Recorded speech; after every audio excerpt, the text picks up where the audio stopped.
Hello again, people. Paul back again, and today I thought I'd throw in a different picture. The magic butterfly is this one. So in the last video, I mentioned towards the end it was all about the Great Reset, the fourth industrial age, and I mentioned how the introduction of the electric engine on a big scale will have a very big impact on the economy and people's jobs, etc. And I sort of mentioned pretty bluntly, they're sort of the people, the elite that control everything, don't have much of a need for mass people anymore. Mass population, let's say. So today I'd like to continue on that theme, except I'd like to talk to you about a conversation that I had with somebody I know who used to work in transport and logistics at a corporate level. That person still has good contacts and in the corporate sector of transport and logistics. That person was saying to me recently that they had a conversation with someone who is also in transport and logistics, and they used a large shipping company, as in global shipping company, that you would no doubt have seen their sea containers on the back of the trucks going up and down highways, okay?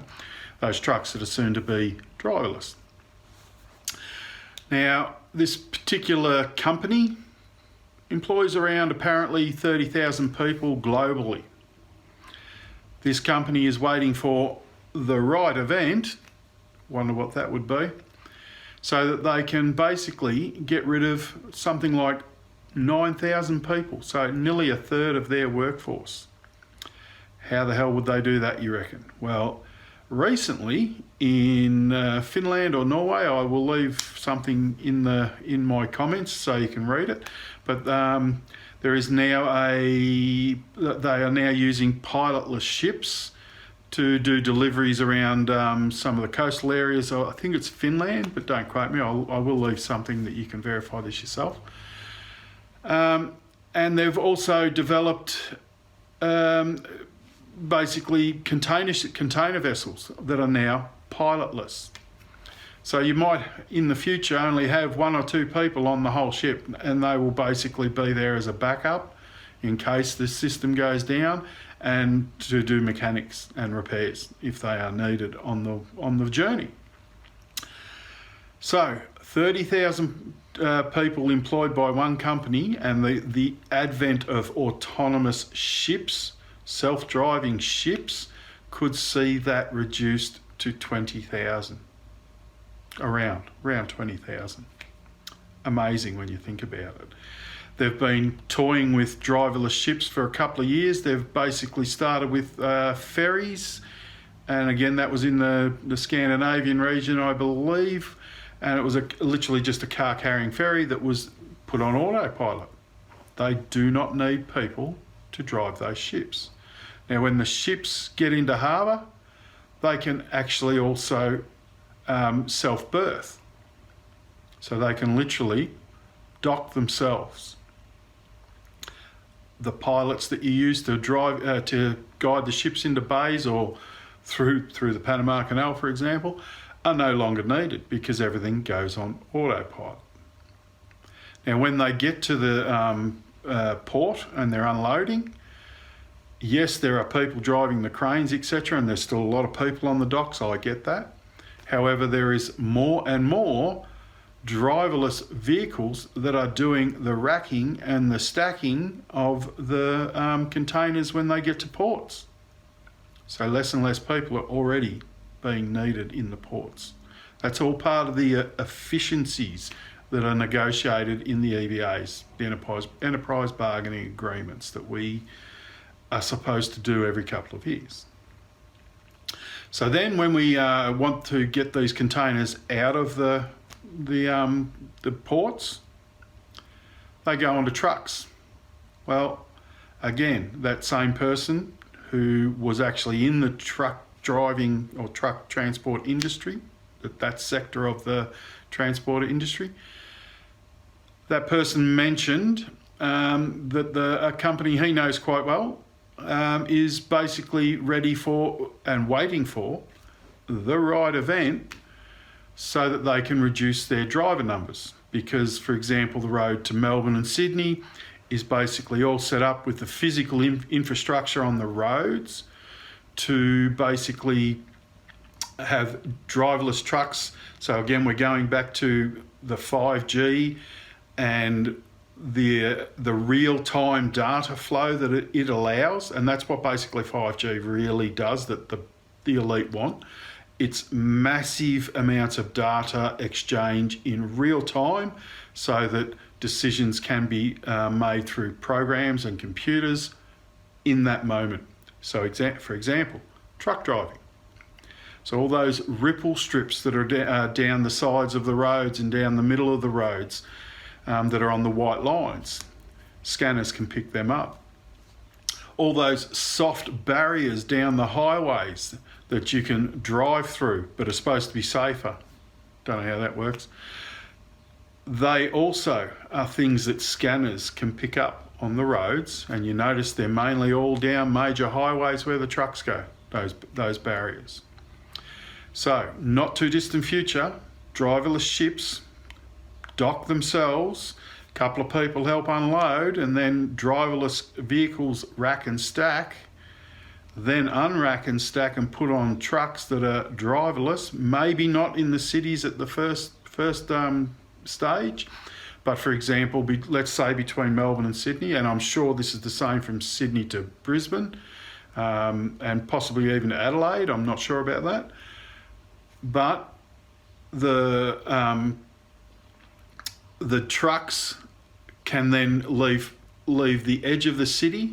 So you might have a driver drive from the port to the edge of the city, and then there'll be some sort of infrastructure there where they can load up a driverless vehicle which will do the 9-hour run to Sydney, and will park up at the edge of town, and then they will unload and load, and then there will be day drivers that will take the load into the main freight hub and to be redistributed.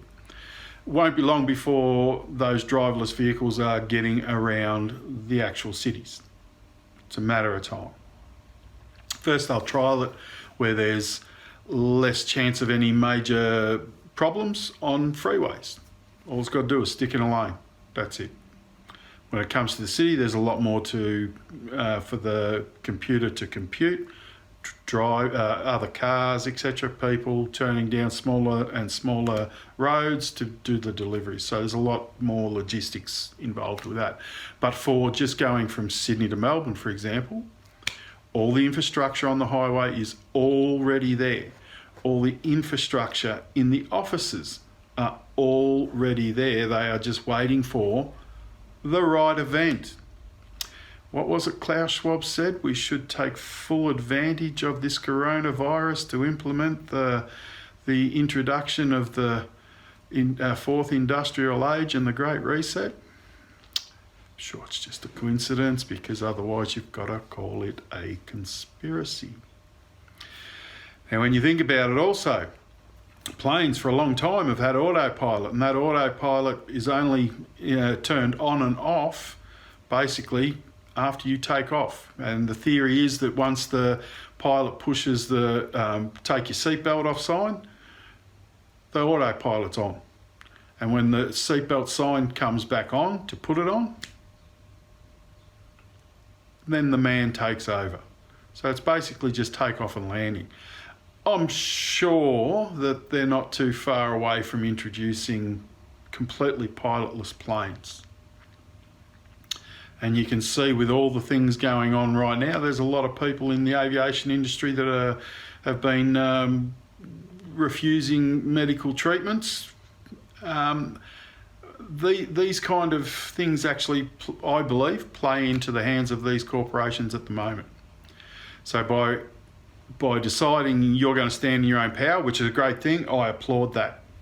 I absolutely applaud that. However, these companies are wanting to lighten the load so that they don't have to do mass sackings and then maybe be done for for sacking without cause, basically. So, very interesting times ahead. This is what's coming in the near future. We are going from a digital to a quantum age, and that quantum age is basically mass data transfer in real time. Start to think about what can that do to machinery, to robots, like I mentioned. Okay, we're now going to start to see very soon trucks driving without people behind the wheel, ships berthing without anyone steering it, and very soon planes will be taking off and landing without any person behind the controls. So there's another couple of industries that are still all connected to transport and logistics, all of them. But now you're starting to get the big picture on what's really going on. Why have they decided that we need this great reset? It ain't for you and me. It's got jack shit to do with what's good for you and me. It's got everything to do with money and control. And when you look at who's in charge of what, most companies on the stock market are actually owned by other companies, and so you've got this pyramid effect. And at the very top, you will find companies like BlackRock, a very big company, Vanguard, another massive one, Berkshire Hathaway is another one, and State Street. Four names that have quite literally a finger in every pie. And the question really is, who owns them? Who's the major funder, shareholder, controller of those companies? And again, when you look into that, those same names, they just keep coming up over and over and over. So that's all I've got to say for today. I hope you look into these possibilities and things, and I will drop some links about the ships, etc. in the comments section. So you all have a great day, and it's basically New Year's Eve when I've made this particular one, or coming up to New Year's Eve. So I wish you all a great 2022, and let's hope it's a lot better than the last couple we've had, eh? Ciao for now, peoples. You have a good one.